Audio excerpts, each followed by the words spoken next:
En este video vamos a explorar uno de los sistemas políticos más importantes de la Edad Media, el feudalismo, que dominó en Europa durante más de 500 años. ¿Qué es el feudalismo? El feudalismo fue un sistema político que se desarrolló en Europa durante la Edad Media.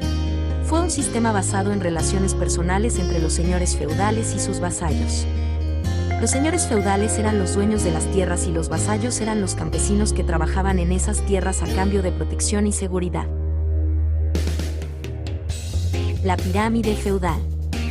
El feudalismo se basaba en una pirámide social. En la cima estaba el rey, seguido por los señores feudales y los caballeros. En la base de la pirámide se encontraban los campesinos y siervos, que trabajaban en las tierras de los señores feudales. La economía feudal.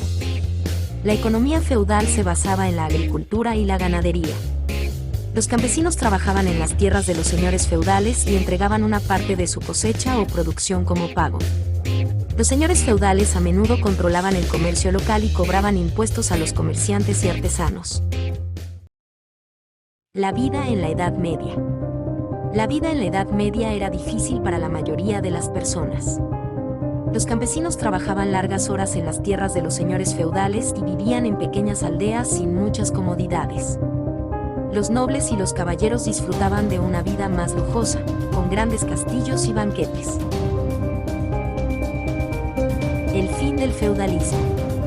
El feudalismo comenzó a desaparecer a medida que la economía europea evolucionaba.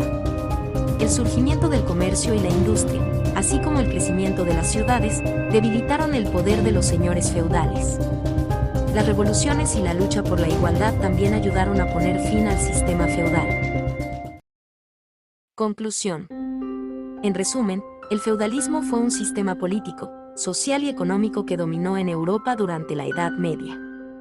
Fue un sistema basado en relaciones personales entre los señores feudales y sus vasallos, y se centraba en la agricultura y la ganadería. A pesar de su importancia histórica, el feudalismo finalmente llegó a su fin a medida que la economía europea evolucionaba y las revoluciones y la lucha por la igualdad ganaban terreno. Esperamos que este video te haya dado una buena comprensión de lo que fue el feudalismo.